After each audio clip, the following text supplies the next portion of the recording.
Well, it's good to see you again, man. I think it's been a year since we talked. Wow, that's amazing. That So, is amazing. yeah, time flies. So I saw your conversation that you had with John and Jordan, Jordan Peterson, Ah, that is. okay.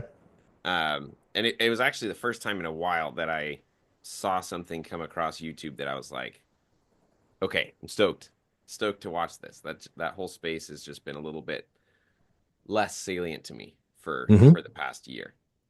Um, and there were a lot of really good things in that conversation, but I particularly like this part where you were there was a back and forth going on where John was it was around the idea of conscience, right? And the manner in which the ethical is not sufficient to ground the normative, like the deeper sense of conscience. That it there's it's a mistake to keep it at the level of ethics and morality, that it goes deeper into the high resolution embodied experience. Okay. And I thought you had a really great moment where you injected, it was very abstract, very high level abstract sort of conversation between John and Jordan, and you came in and said, okay, let's make this concrete and simple, and you do this you start with this scene with a child trying to pick up a pea, and so what I'd like to do is just play that clip, Okay. and then we jump in from there. Does that sound good? Sounds great. All right, jog the memory a little bit. Yeah, exactly. All right, you got that on your end? I do. All right. I think we can ground it concretely, make it really simple. But just think about. Hold on, let's slow it down. Oh, I this watch is how it. you normally listen. Yeah. Yeah, I always, yeah. An infant that's learning how to pick up a pea. There's a whole complex of feedback loops that are going on, orienting towards a particular, in this case, goal, right? But the ability to be able to discern what random articulation of neuromuscular activity, coordinating hand, brain, eye, towards an increasing capacity to actually engage in depth perception, everything else, right, produces the desired effect.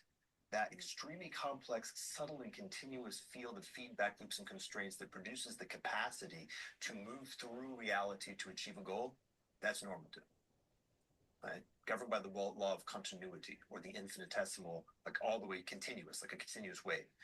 Ethics is what happens when you endeavor to actually re-articulate that, governed by the law of, let's say, the digital. I can re-articulate semantically ethics. I can take your norms. Your norms have a field effect of continuity. There's something about them which has a, how do you say it right?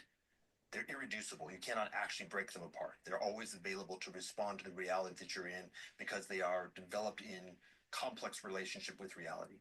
Ethics takes a snapshot, just like when I'm digitizing a wave in sound, takes a snapshot of it. It reproduces that in a semantic form that allows us to actually do things like look at it. Okay, so what would you say, given that definition? So, Okay. Okay. So a couple of the things that I really liked here. So the first thing that went through my mind when I heard this was like, okay, here's a really good, concise, and clear technical approach to the notion of sin, or setup to the notion of sin. Mm. So that's why I watched this, I heard that, and I was like, okay, let's use this as a point of departure into the notion of sin, because sin, I think, is so much grounded and perceived, let's say especially within Christians, people who take the notion of sin seriously. I mean, if you don't take the notion of sin seriously, then you know you've got other work to do to start with. But a lot of people who even start with the notion that, hey, sin matters, like we're trying to not sin, right? Like if you start there, then the question is, well, what is sin? And there's some good stuff about, there's a great video, the Bible Project put on YouTube. It's like a 6 minute video that sort of gets you started in the question of what's sin, and it sort of opens up some nuances to sin being the missing of the mark, right? The failure to achieve the goal, that sort of thing. And that's really good in sort of layman's terms. But this ability to drop it down below the level of this digitized ethical framing into the level of something feels to me a lot more like the analog space of real world contact experience. and to Mhm. notice that there's a way to get sort of technically at, well, with a higher degree of precision to get at the notion of what sin is, that makes it much more useful and much less heavy. Like there's this heaviness that comes with sin. Ah, nice. Sure. I hear you. I sort of palpated my way around that heaviness, Mm-hmm. even just to find my way into the church. So Yeah. as working my way through, in fact, at category 2, which is for me the crucifixion, but the crucifixion is you don't do the crucifixion unless you're also doing sin at the same time, because what exactly am I being saved from? Yeah. Um, and so I felt that heaviness, and my experience was, no, that's wrong. Like there's something about that that is actually going to be taking me further from the truth and from the right. And Yep. so I had to find a different way of thinking about it. So I get it. So I don't have a huge amount of first person experience of the heaviness to which you are referring, Yep. but I touched it thickly enough to be able to go, okay, and that's actually wrong. And I we probably spend some time talking about how it got to be what it was and why it's wrong, but I'm not sure that's the best thing for us to do. Talking Yep. about this sort of more very practical way of thinking about sin might actually be more helpful. Yeah. Yeah. Yeah. Maybe we can just leave that as a framing that like that's a problematic that sin is it's being misconstrued when you are experiencing a deep heaviness around just the notion of it, right? For somebody Yeah. like me who grew up in a, let's say, a particularly um, fundamentalist and guilt-ridden version of Christianity, right? That that palpation through and around the heaviness of sin is really important and really challenging. Um, but yeah, I don't think we need to spend too much time on that. So let's go to this place where you're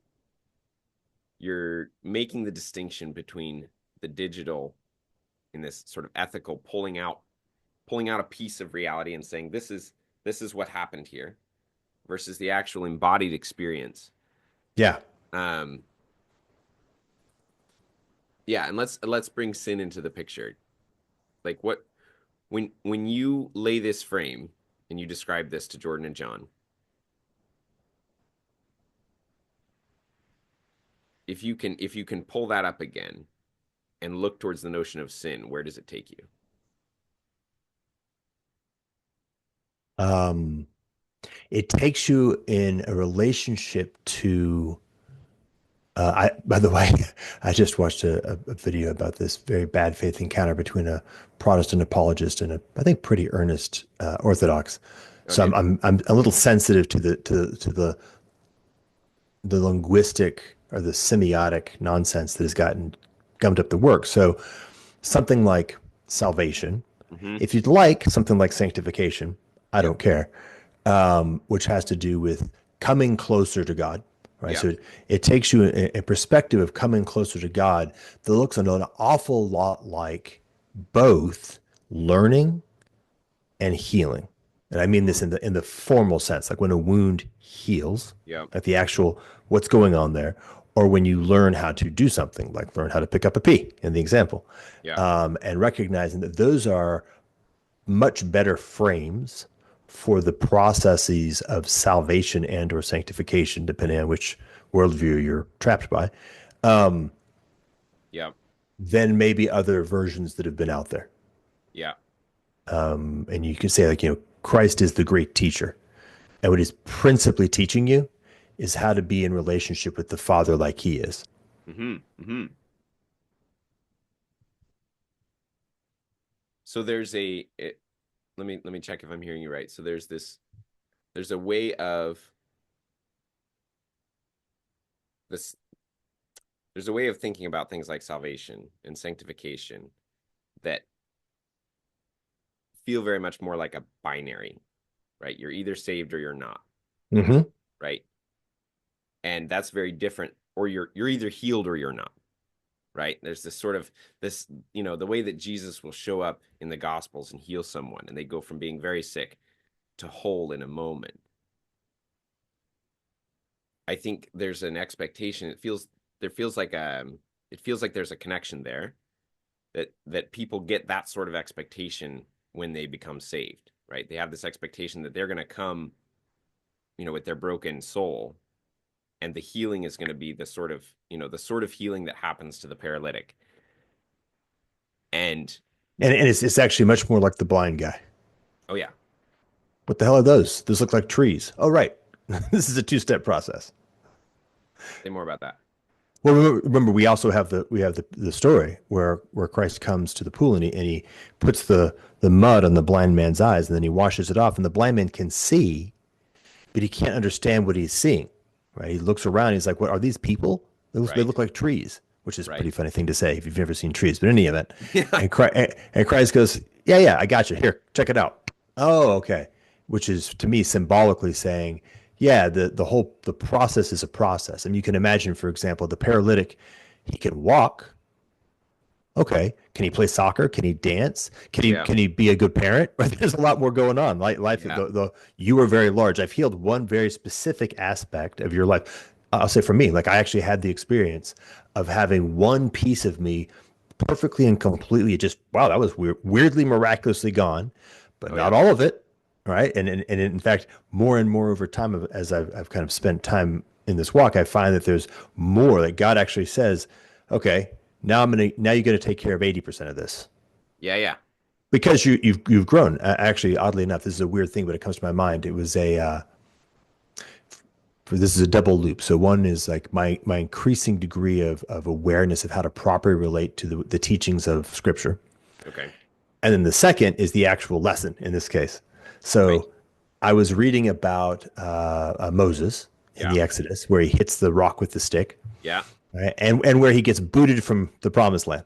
Yeah. And I read that. I read the whole, and I go and I talk to a buddy of mine who has this beautiful advantage of being like 27, but he and his family are wise in the ways of the Lord.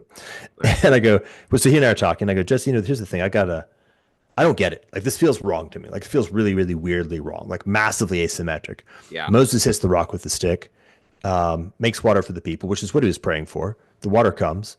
And this guy, Moses, who's been your boy for a long time, like super in, and he gets booted. What's going on? Yeah. And Jesse pauses for a while. He goes, well, think of it this way. Moses was that level of intimacy with God of like level 100. Yeah.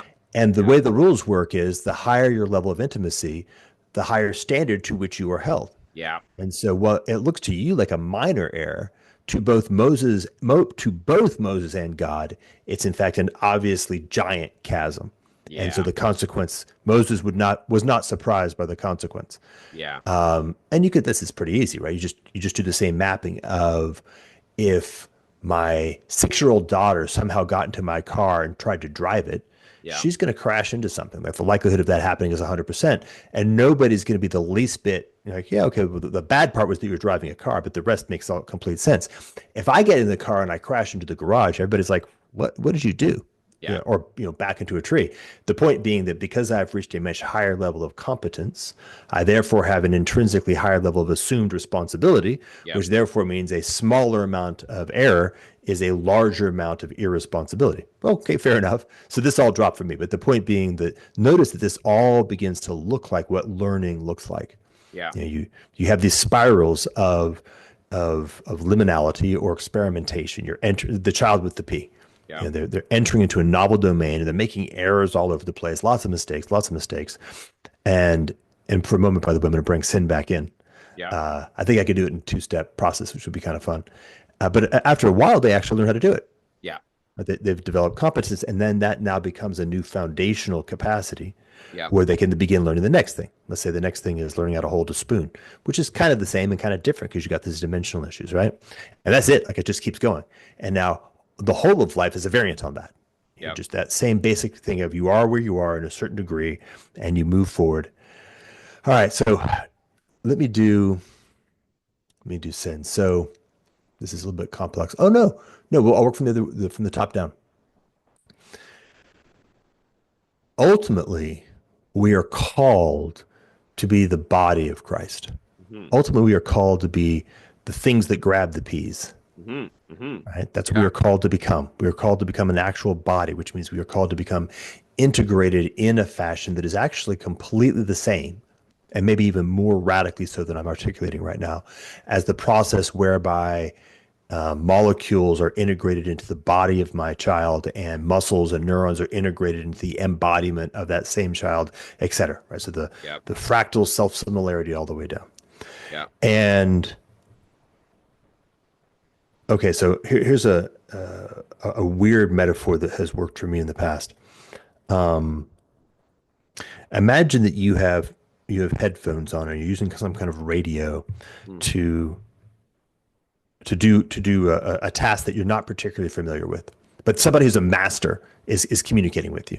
You know, you can either do the one on airplane where the guy who doesn't know how to land a plane is being told how to land the plane, Right. or the version of like the guy who's supposed to be given, you know, acting as the doctor for his child being born. He's caught. He gets the phone on. The doctor's talking to him. Okay. Yeah. Yeah. So you're trying to figure out how to allow yourself, your hands, Yep. to be the hands of the master. Yep. Okay. Yep. So then imagine that there's static on the line, Yep. that what the master is saying is not coming through. Yep. Okay. That's sin. Okay. Yep. Sin version one, layer one sin is separation from God. It's not being able to hear, Yep. and also, by the way, not being able to obey. We'll get to that in a second because there's a feedback loop. Yep. So now this we have to change the metaphor a little bit. It's kind of weird. Let me see if I can figure out how to do it right. So now the two examples I just gave, I'm gonna put them to the side. Now what you're actually weirdly trying to do is you're actually trying to build the radio, Oh yeah. Okay. Yep. right? Sure. So you've got a very crappy radio.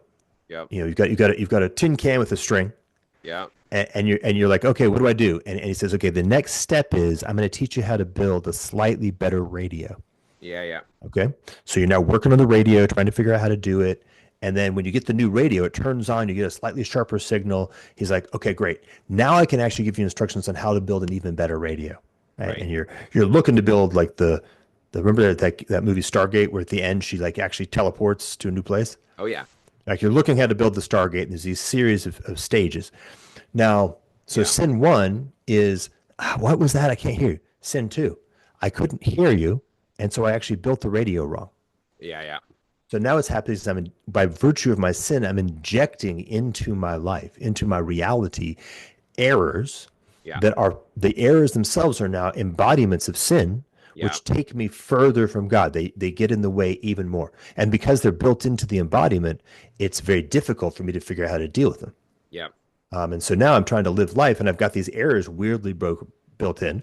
Yep. So now I'm still trying to listen, but now my instructions are getting. So what's happening is as more error is built into my embodiment, my ability to communicate is even more fraught. And by the way, of course, we can be very careful. There's also my channel turns out to be open, and somebody else is trying to get into the signal and teach me all kinds of weird things that I can't quite tell. And as the clarity of the signal gets worse and worse and worse, my agency gets more and more and more fraught. And so I'm building something which separates me more and more. Right. So that's the kind of the downward spiral of sin. Yeah. Okay, that's a metaphor, but you get the idea of how these things Yeah. fit together. Yep. And then sanctification is the inverse process. Yeah. Sanctification is the cultivation of discernment, which discernment, right? Discernment is the ability to say, yeah, that wasn't right signal. I'm not gonna actually do that. Oh, that was good signal. All right, I'll do that. And as you get more, you know, as your discernment allows you to have more right and less wrong, the signal becomes clear, which means it can carry more, which means you now, of course, as it's carrying more, your current state of discernment is inadequate, and you're going to make a mess. But this is sort of this triple loop process of embodiment of a more sanctified body, actually, Yep. which has Yep. more capacity Yep. to receive more relationality with God, Yep. which then Yep. receives more relationality, which increases the stakes. This is why when you read the lives of the Yep. saints consistently tell this story of as people around them are perceiving them as becoming more sanctified, they're perceiving themselves as having more and more a more fraught Yep. way of making choices. And of course, this is the Moses rule. Yeah. And you're Yep. you're up here at level 15, so I'm giving you a lot more. And you and I both notice the consequences are enormous. Yeah. The Yeah. people down Yeah. at level 3, they can't even tell the difference, and that's okay. That's not Yeah. on them. Yeah. Yeah. Yeah. Yeah, man. Okay, so this is really good. There's a lot here. A couple things that are really ringing for me. And I also notice my face is getting washed out as the sun is rising. The light coming through the window is getting a little harsh. Okay. So, one of the big things I notice here is like the emphasis on contact, right? That there's a contact, and you're using a metaphor that has an auditory emphasis of the contact, right? Yeah. But it's important to note that that's actually a limitation of the metaphor, because it's not, and I want to highlight that, because there's so much misunderstanding, I think, around what prayer is, and thinking that prayer is primarily an auditory, um that it's a function of sound waves, right? Right. That me verbalizing my prayer and hearing the voice of God, right? Like all those sorts of things. Like you can transposition that into every other sense, right? You can taste the will of God if you're Taste and see. tasted. Yeah, right. Like you can feel it. Um, We can sort of generalize. It's infinite dimensional. right. Yeah, exactly. Right? And Exactly. here's the other thing I've noticed, and it's bespoke. In other words, God communicates to Ken the way God communicates to Ken, Right. and God communicates to Jordan the way that God communicates to Jordan. Yes. Right. There may be some similarities. We may be able to compare notes and go, "Oh, okay, cool," and we may also go like, "Whoa, that isn't at all how it works for me." Okay. Yep. Yep. Yeah, yeah. Yeah, because there's a genuine difference in the place that we serve in the body. Yeah. And the genuine difference of place requires that bespokeness. Yes. Yeah. Yeah, and then this way that you layered on this sort of unconscious, like the instantiation of sin as a force in this sort of unconscious space, right? So like, Paul talks about this a lot, right? And the Bible throughout sort of gives sin an agency, right? Sin has a certain like power of its own, Yeah. um, which is a really interesting thing, especially because I think, as you're talking about the getting higher on the levels in terms of nearness to God, noticing that the the consequences of sins that would have seemed very, very small from level 2 increases. Like there's something about that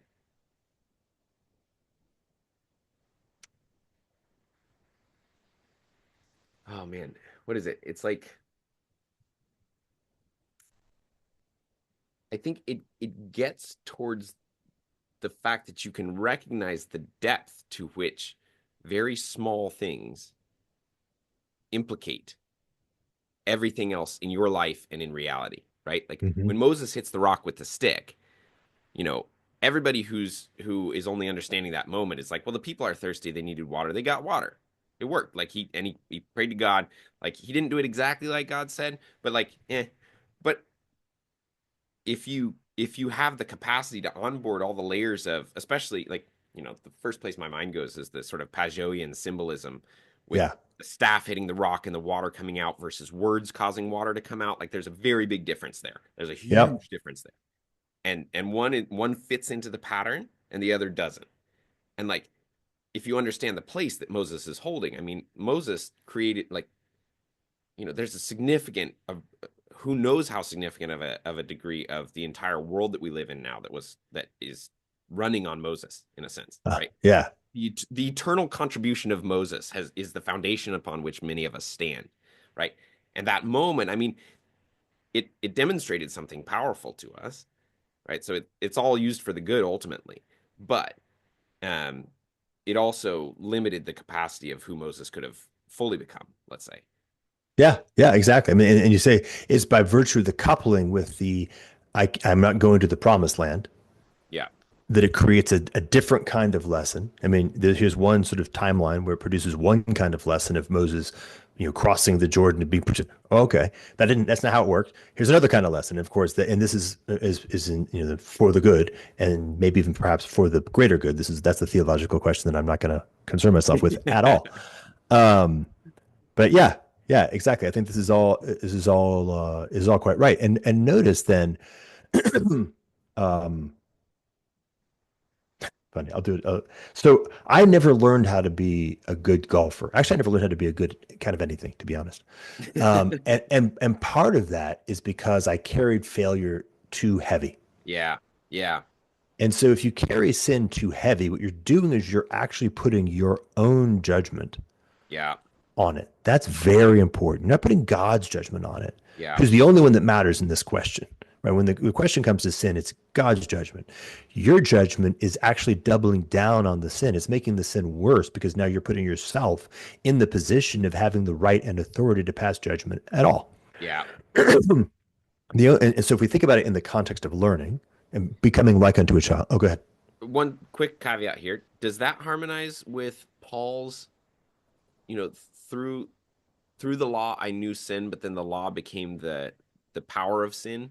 Yeah, That's what I heard there. totally. It's like now that I know about what sin is, now I have the capacity to internalize my own judgment of myself, which yeah, like you said, doubles down. It's like makes my like if I'm worried about sinning, I'm going to sin.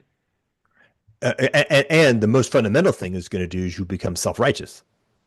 Oh yeah. Yeah, sure. Right? You'll Right. you'll you'll believe that you are now able to master your own sin by Right. virtue of being able to run the code of law, which is like, Right. hey, man, you're getting further away. You're Yeah, actually yeah. maybe you're looking forward and walking backwards. You may have turned around and walked the wrong way entirely.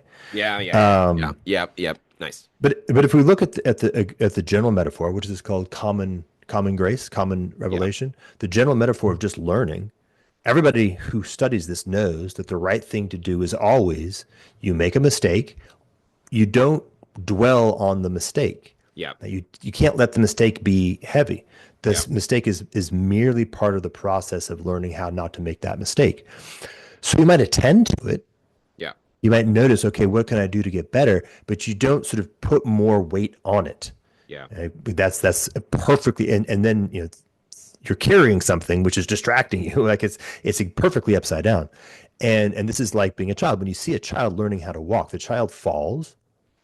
They don't like get down on themselves for falling at all. Yeah. Right? They just kind of like get back up. That's Yeah. it. You fall, Yeah. you get back up. You keep trying, and therefore you're fluid. You're in this perfect fluid position that allows you to simultaneously humbly acknowledge the reality that you cannot jump, Yeah.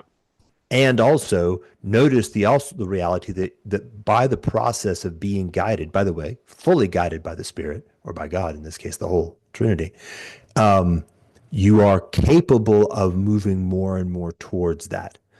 And so as a 2-year-old who sees their older sibling jumping, you may yearn to jump, and there's a way for you to become capable of jumping, and that is not yet who you are. And so the only way to really get there properly is to not have this judgment of your own identity weighing down the fact that you're in a learning process. And I Yeah. think this is actually how sanctification works as well. Okay. Say more. I mean, I was just thinking about it. I love the way that the adversary loves to put us in the seat of judgment, Mm-hmm. because it's a great little move. It makes us feel like we're actually doing the right thing, Right. when in fact what we're really almost perfectly doing is separating ourselves from the ability to learn. This is that sin embodying itself. Yeah. And sanctification is, I go out in humility. I fail. I I I ask for forgiveness, right? So I confess. And what's happening when I confess is very similar to that feeling of the child. The discernment of Christ's righteousness is separating the part that is wrong from the part that is right. And Yeah. so I'm able to notice with more clarity, where did my failure come from? I'm oriented towards not failing. Yep. And in this case, it could be any variation, whatever. I'm trying to learn to stop drinking alcohol and getting drunk. Okay, so I go out and I drink. So then I confess. And in the confession, I'll have the insight of some part of my personality maybe will come to the surface. Like, oh, yeah, I actually have a social anxiety. I remember now that moment where I first actually got drunk to overcome social anxiety, for example. Yep. And in the confession, that becomes available. So then I can say, well, okay, what I have to really work on is that. Like, that's the deeper piece of sin that was the original point of where sin became embodied and became something that just took me further away, was where I glued this wrong, my own solution Yep. of drinking to a deeper location of social anxiety. Okay, well, at first I need to undo those, and I can be a little bit more aware of it. And then I need to start going here and kind of working on the healing on that. So then you can keep praying on that. Lord, bring me into this and help my heart heal from that. And you'll notice like way all the way down, you're like, oh, it turns out it's just because I was actually just a very, very sensitive being. And I Yeah. happened to be in a context that was very, very noisy. And so I Yeah. actually had this natural instinct of pulling away, which then Yeah. started building these habits, right? So you can feel like the way that your character and your embodiment, your character are accumulated, and Yeah. where errors are worked in. Yeah. We could add, of course, you've got the fact that maybe one of the reasons why this was the case is that you come from a long line of social drinkers, and you're even as a child, you're in these giant kind of Bacchic environments, which are noisy and indifferent, and all reality is a little bit distorted, and you're trying to figure out how to navigate that. Yeah. And so you've inherited a context of sin, which will actually has a context of or a likelihood of encoding that in you as well, and you'll Yeah. carry it forward. So that's what I mean. And then Yeah. in the sanctification is the inverse of that. It's this positive feedback loop that includes things like discernment and healing. Yep. Actually, and I mean healing practically, like actually Yep. learning how to unwind things in a way that is real, and bettering your character, and then by the way, bettering your habits, and noticing how that changes these feedback on each other, bettering your ideas, bettering your relationships, and this is all just in some sense it's very practical. Yeah. And a lot of the secular stuff is not wrong. It's just a slice instead of the whole thing in continuity. Yeah. I'm really struck by this. A theme that I felt throughout that was this way in which you're confronted by a problem, right? In the example, my social anxiety. Okay, what's the solution? Right? Your capacity to see a solution is dependent on your context. It's dependent on what you know. And if you don't know faith and trust in a deep sense, if you don't have a sense of faith in all that you don't know, in God, right, in the spirit of God to carry you through the moment where you feel the anxiety, the panic, the need to run away, Mm-hmm. right, then you revert into a mode where you're solving the problem in a way that in a way that is familiar, in a way that is available. And that seems to be a general feature of sin. Yes, absolutely. Exactly. Because if you can think about it, if you just take Adam, right, Yeah. pre-fall, Adam is 100% of his inquiry is in direct continuous relationship with God. Mm-hmm. So he's moving around, and every question that he has of what is the right next choice. This is going back to that notion of the neurosurgeon on the cell phone. Right. He literally is the hands and feet of God. Yeah. So he is continuously asking God, what should I be doing? What should I be doing? What should I be doing? What should I be doing? He's continuously receiving that, and he's continuously doing that with no deviation. Right? Yeah. So no error. The signal is good, the perception is good, the agency is good, Yeah. clean. And of course, what happens in the fall, when we fall, the errors begin to be in there, and one of the biggest errors is precisely the moment where you walk in, you feel the social anxiety. What you should do is ask God. Right. What you Right. do quite often is try to solve the problem on your own. Right. And Right. even the smallest version of that is this recombining error that brings you further and further away. Because as soon as you try to take responsibility for it yourself, you're collapsing so much possibility. Yep. This Yep. goes back to Moses and the rock. Like you don't have any idea what the infinite field that you're acting in. You have no Right. idea. Like Right. Right. exactly zero. Yeah. You're trying to solve a problem. I mean, think about it, like the simple example is like what's supposed to have happened. If you've been able to truly trust God, is you're supposed to make eye contact with a woman across the room who is also having social anxiety. You'd feel the empathy, you would connect, you would get married, you'd have kids. Your third child's going to end up being, Yeah. you have no idea, right? So Right. what do? You go grab a beer, right? Right. Right. Completely destroying that entire possibility. Right. So Right. the ability to have the level of humility to surrender and say, I have no idea. Yeah. The only answer is how do I ask God and do what God wants? Yeah. But then we have the problem. Yeah. We're Okay. far from that. Yeah. So let's start at Adam, and let's talk about the angle of reversing the process in terms of practicality. So, like Adam, and I've been thinking about him sort of through this whole conversation, right? When you talk about Moses and the relatively minor infraction of hitting the rock versus speaking to it, right? Adam taking the fruit. Now, we understand it as a major infraction because obviously it's the origin point of all the dissonance.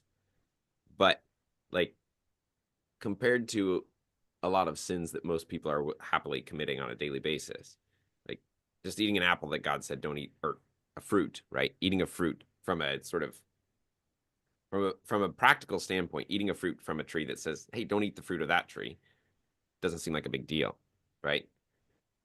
Now, one of the really interesting things that has always fascinated me in that story is the idea that you will become like God, right? That the serpent says to Eve, right? Like God doesn't want you to eat the fruit because when you eat the fruit, you'll become like God, knowing good from evil.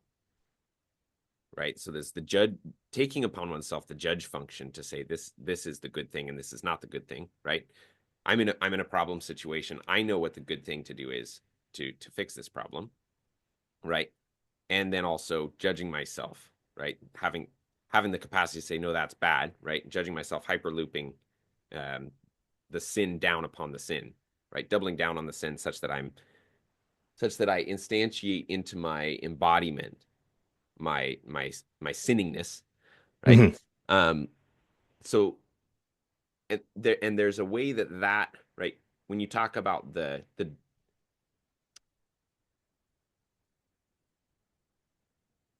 denial of a possibility, right? In the party, I see like I could have met the woman who I would marry and grow this wonderful life with, but I'll never actually even see that because I have chosen I've chosen to force reality to be a certain thing. And if God is that which creates reality, and also therefore that which says what's good, right, then I have actually taken upon myself the position Mm-hmm. to foreclose a certain reality. And the reality that I'm going to end up with is always less than what would have been. Mm-hmm. Right. So let's just notice that. Those are sort of like some necessary fundamental features. So I wanna propose sort of at least a piece of how this gets reversed, or like how Jesus shows this to be, how Jesus reverses. Can we recapitulate the scene in the garden first, just to make sure Yep. it's Yep. clear? Because in some sense, what I want to do is I want to slow down and like really zoom in. Yeah. Okay. And Great. for me, the image is, and I think that, well, okay, just do the image. So Eve, by the way, Yep. we have Eve, and we have Eve fully 100% listening to God. Yep. There's nothing going on in her experience besides hearing God and doing what he says obediently and beautifully. Yep. All right. And then the next image, in this I have kind of like eyes up like that. The next image is the image where she moves from 100% to anything less than that. Right. Where she not, it's not the point where she convinces herself that sure, eat the apple or Yeah. eat the fruit. It's the moment where the possibility of even considering anything other than the will of God enters into reality. Yes. Okay. Yeah. Right. And Yeah. that moment literally creates an entirely different reality. Yeah. That's Yeah. the fall. Right. So what Yeah. Yeah. happens is all at once, instantaneously, we move from a complete experience of ion and Yeah. kairos Yeah. into a realm of the horizontal, which I've been calling chronos. Oh yeah. Okay. Sure. And that's it. Like once she's there, Yeah. exactly what trajectory she takes in terms of where her understanding leads her is not actually particularly relevant.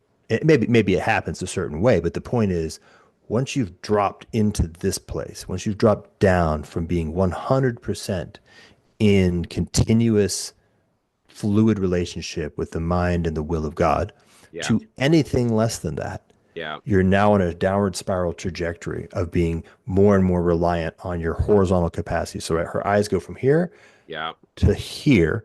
Yeah. And what's happening now is that she is looking at the tree Yeah. and she's trying to make sense of the tree on the basis of her own understanding Yep. at an amount greater than zero or amount greater than epsilon zero. So that's the point. So Yeah. then we can start going, okay, so now we can jump forward to Christ, I think. Well, yeah, I think that's really helpful, and I like that a lot. So just to make sure I'm tracking you to see, this would be even like this would be at the level of the move prior to her capacity to even engage with the serpent. Yes. Yeah. Yeah. Yeah. Okay. Yeah. There's a perceptual shift that happens prior to that. Yep. Yeah, Yeah. there's Yeah. something going on that just begins to open. So we see the cascade as Right. things begin to move in a certain direction, but it's actually right there, that little fluctuation. Yeah. But the story's always two steps behind. Yeah, Yeah. Yeah. from our point of view. Yeah. Yeah. Yeah. Okay, so Um, now we're in these kind of complex feedback loops and you call them hyper loops, and more sin being embodied in all kinds of different aspects of reality and life. yeah. We said have certain stories where we have murder and Yeah. weapons and tools, and okay, so we're going forward now. Yeah. So it cascades down. So there's a theme through the life of Christ that is so we'll focus on the will here, right? The will of Christ. So this is comes out of Saint Maximus a lot, like Saint Maximus the Confessor. Is that how does it work for Christ to have a human will and a divine will? Like what's Mm. the position of the human will of Christ such that or what's let's say it this way, what's the position of the human will of Jesus of Nazareth such that um such that it is in fact the he is in fact the incarnation of Christ. And this is maintained, right? This isn't just sort of like a moment, boom, he's there, he's done, the whole thing's over. It's like, no, you live for 33 years in that. Like, so what happens there? So there's a couple interesting things. Like one of the things is that, Jesus goes through the temptations in the wilderness and the deep sort of testing um, prior to at least a public display of the indwelling of the Spirit of God and injunction to ministry and all that stuff with the baptism with John the Baptist and the descent of the dove and all that. And the three temptations that he gets in the desert, like the first one is, you know, is God going to sustain your body? Right? Like, are you like you're hungry, you're dying, like you're supposedly this chosen one of God, right? Like you have the power to make things happen, right? Like save yourself. Like take it upon yourself to solve the problem of your body dying right now. Right? And he says, no, right? Like it, this is about God, not me. And then the second one is, well, are you really sure that this power is there for you? Like you should just test it, right? Jump off this thing. God will catch you, right? It says that he'll catch you, right? The Bible talks about this, like, you know, and again, he's like, no, I'm not going to test it, right? If I test it, I'm putting myself in the position of being the judge, right? If I test this thing, just me testing the thing is me saying that there's I'm owed some sort of explanation. I'm owed some sort of, I deserve to have some sort of surety, some sort of certainty about this.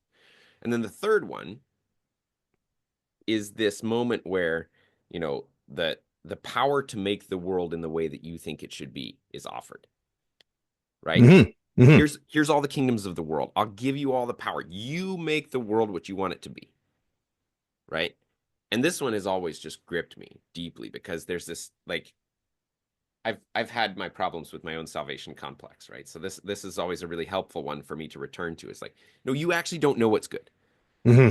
right? Like your highest vision of what you hope reality could be is like really not good at all compared to what it actually could be. And by necessity, there's actually no capacity for it to be otherwise. So and then again, Jesus says, right, like ultimately there he comes to the final place where he says, get behind me, you shall worship the Lord thy God and him only, right? All of reality is not going to be subject to my will. Any power that I'm given is going to be given back up and not taken, right?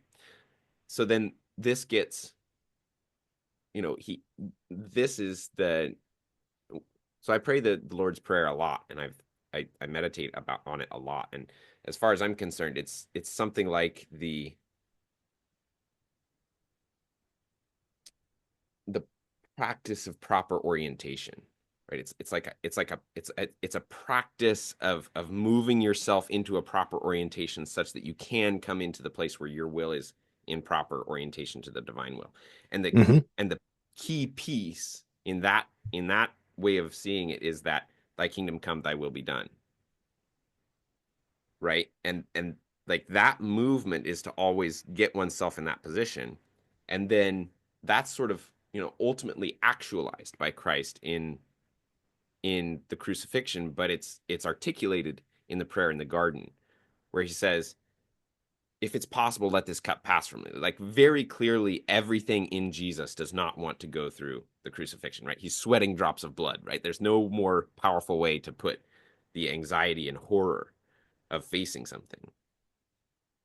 And he says, if it's possible, let this cup pass from me. Nevertheless, not my will, but thine be done. Right. And then the actual process happens. And so there's this, so that is what I propose as being that's the answer on offer.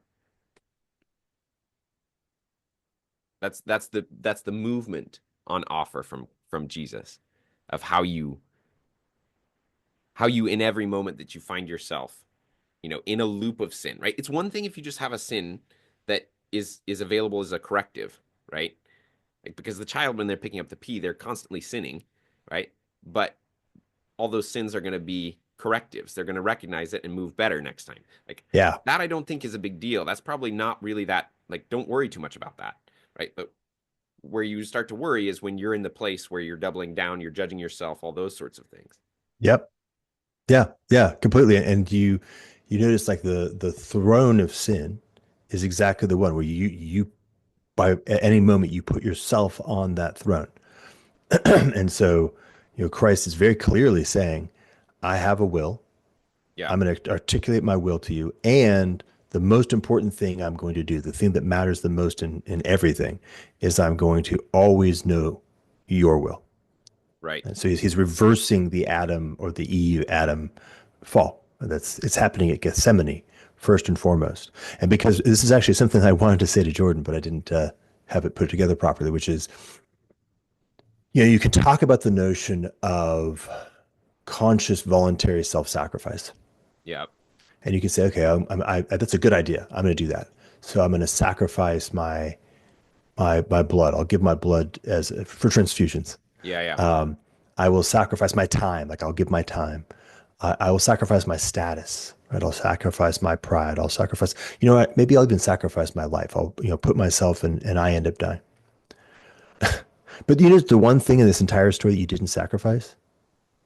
your will. You didn't sacrifice your will. You're the one who's choosing the Yeah, sacrifice. And yeah, so therefore, at the end of the day, you're actually playing into Lucifer's hands perfectly. yeah, yeah, yeah, yeah. Yes. And at Gethsemane, we see like that's the thing. Like the actual beginning of the end was at Yeah, Gethsemane. That's where he shows us this is what it looks like. The crucifixion begins there. The point where the yeah, Romans put him on the cross is almost like a little a curlicue.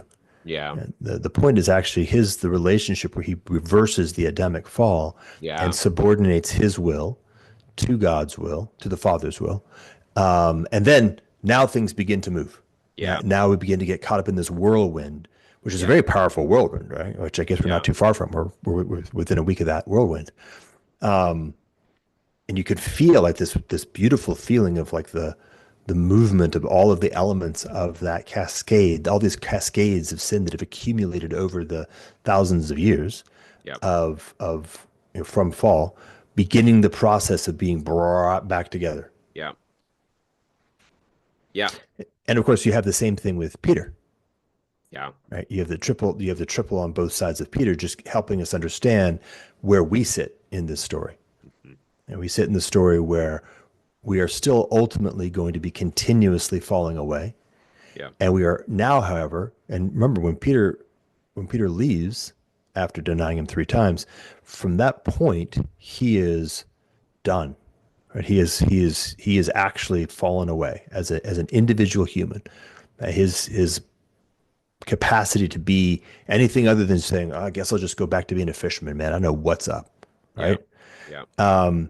It's not until he actually encounters the resurrected Christ in that beautiful way. I mean, obviously it's the best story ever, but I love that piece of the story where he is in the same moment where he first encounters him. He has the same interaction. He can't actually tell what he's looking at until it dawns on him, right? Until it is sort of revealed to him. And then he dives out of the boat into the water, right? Just always got to give that sort of new baptism sensibility.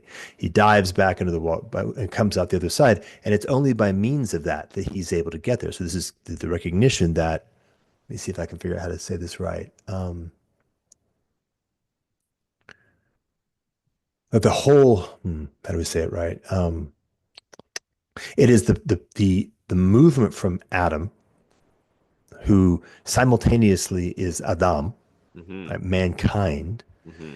but also Adam, a single integrated, a single human, to the body of Christ, which is in fact a multiplicity of individual humans who are now in this process where the body of Christ, I mean this both in terms of the body of Jesus of Nazareth and the body of the coming together of the people who are entering into him Yep. and he is entering into them, Yep. that is perfectly sanctified. Yeah. So that's back, that is pre-fall. Yeah. But the process of every one of those individuals learning how to work together is now like a child. Like we have collectively become like a child. Yeah. And we are now learning how to do just, the basic things of how to grab a pea. Do you see that image? Like I have this image of like this giant multiplicity of 8 billion people trying to figure out how to grab a pea. Yeah. Because we have not yet integrated into the body in a way that is actually fully harmonious. And as we do more and more, which may take, by the way, take thousands and thousands of years, Yeah.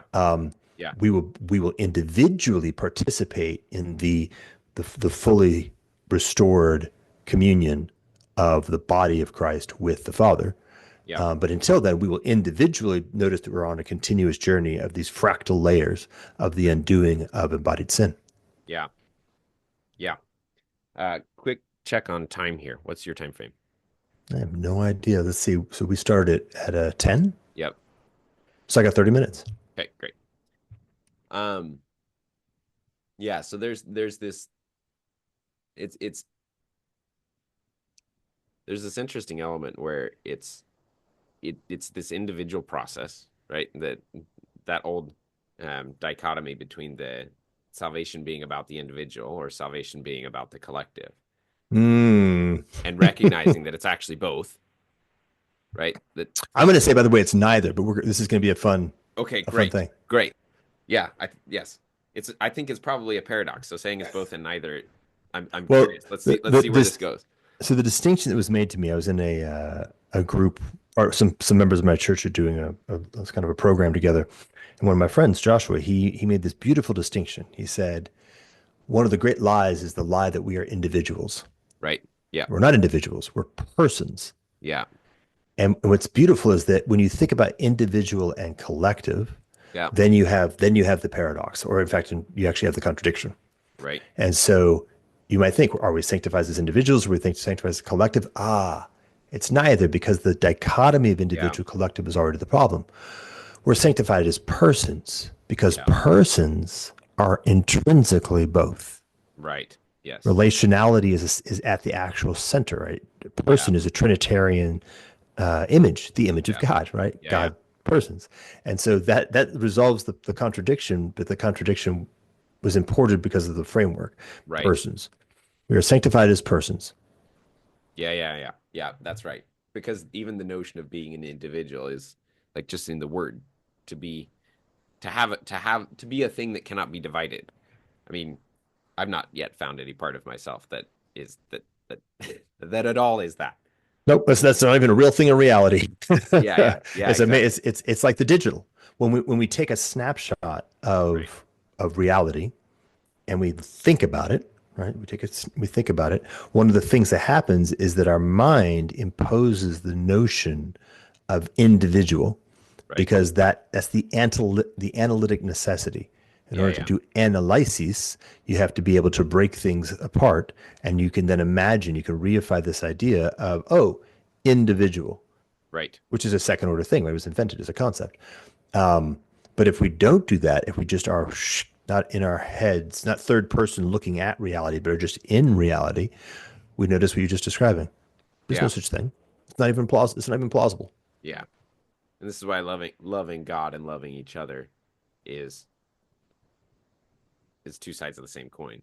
Yeah. There's actually not a difference. Right. There's not a difference. Yeah. Yeah, yeah. Hmm. I uh, Something that I want to go back to and just highlight is the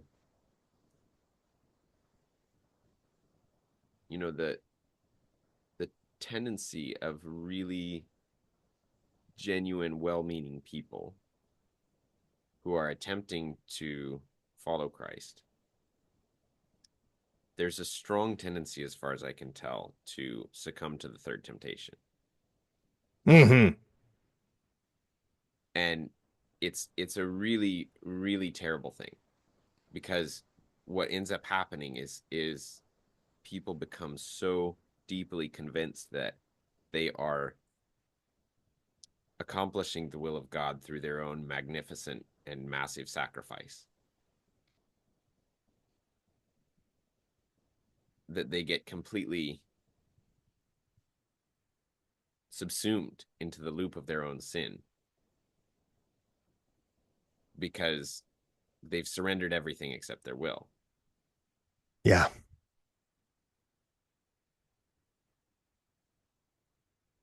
And it's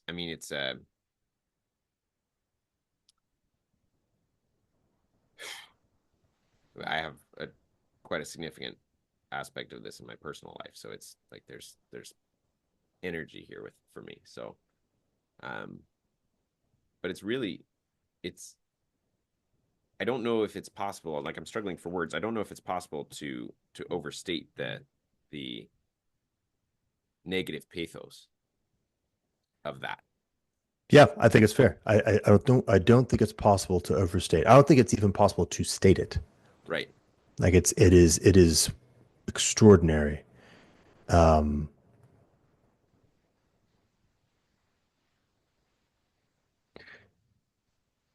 yeah, it's like it's the inverse of Job. Yeah. Yeah. Yeah, yeah. Okay, say more about that. I see it, but I think we should explicate that a little bit. Well, if you think about this, what it ends up doing is, well, just to back up. So, from my point of view, what I'm saying when I refer to Job is something like an example of someone who, through everything in life, was able to, at the very least, continue to maintain his faithfulness Yeah. and his humility before God. Yeah. The Lord gives and the Right? Lord takes away. Blessed be the name of the Lord. And he's just, even up to the point of like complaining. He's Yeah, not yeah. not doing this without complaint, but he holds on to that last little piece, and therefore, by the Yeah. way, he utterly overcomes the adversary. Yeah, yeah, yeah. Right? Yeah, yeah. This we're Yeah. talking about the inverse. In the inverse, what happens is he he gives up exactly in just that piece, just that thin piece of complete humility and surrender before God, and therefore utterly gives himself over to the adversary. Yeah. And it's what's amazing is imagine the mirror image where he looks exactly the same objectively Yeah. because he's willfully self-sacrificing.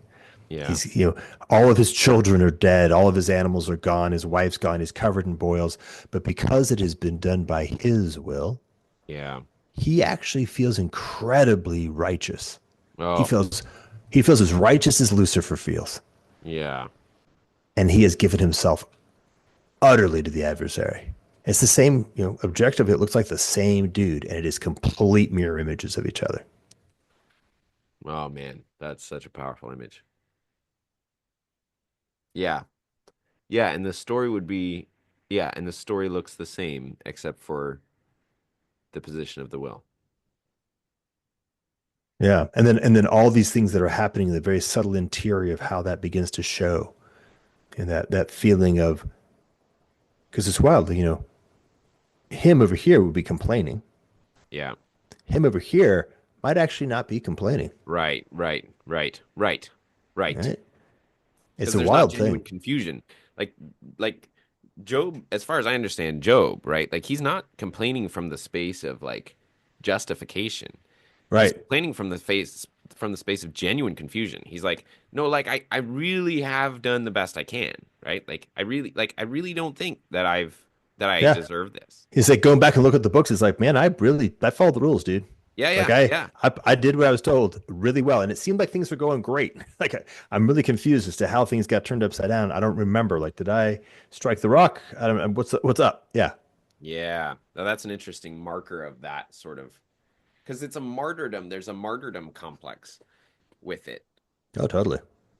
And by Yeah. the way, we can also hold that one beautifully because you can say, okay, I loved it when I learned that the word martyr means witness. Oh yeah. Right. So the martyrdom has nothing to do with you being stoned to death. That's not the point. Mm-hmm. Right. The point is that Stephen, proto-martyr, is witnessing. He's observing Christ so clearly, Yeah. so perfectly that he is himself actually emulating Christ in the sense of he is now fully living the will of God. Right. Yeah. Yeah. There's no sin involved in that particular moment. He is an absolute witness. And what happens next is what happens next. Yeah. Yeah. Like in principle, you could be a martyr and have a perfectly, nice little life, right? You're Yeah. living your life. In practice, as he says, if you actually do live the will of God perfectly, you're probably going to annoy a lot of people, and so they'll probably tear you limb from limb. But that's on them. That's not the point. That's not the thing. And so what happens, of course, is the martyr simulator Right. witnessing not at all tries to embody the effect, the thing that they can see. They look at the tree instead of Yeah. looking to God. They look at the tree and they go, "Oh, I'm going to take upon myself the characteristics. I'll be a character, a character actor of martyr and play that role." And of course, inside of me, the thing that's most happy is my will, which Yeah. is Yeah. saying, "Man, I'm doing a great job. I am so righteous." Yeah. Yeah. Yeah. I'm serving God so well right now. Yeah. Yeah. And I'm paying for it so deeply. Oh man, which means I'm doing it great. Yeah, exactly. Yeah. Yeah. Everybody becomes a saint who's a martyr. Right. Yeah, that's right. That's so funny because of course, as you say, it's exactly the opposite. You were already a saint, and therefore you were in this case killed because you were witnessing. Right. Right. Yeah, this might actually be a decent spot to land this plane. Nice, that's fun. Does that feel good to you? Yeah, it feels great. Preemptively, by the way, as I've begun to do more and more, the opinions contained therein are entirely my own, which means they are almost certainly heretical, and I apologize in advance to the degree to which they are. There you go. And if you notice something that I've said that is in fact actually heretical in the sense that it would take people away from God, one, please rebuke me. Two, so therefore I can recant and repent. But three, don't do it. Only that which is truly from the Spirit and brings people towards God be even in the least bit transmitted through what it is we're doing right now. I love that. I think there's yeah, that is exactly the sort of posture that I've always wanted to hold in the podcast in doing these conversations at all. So yeah, I like that a lot. All right. Now we've landed it.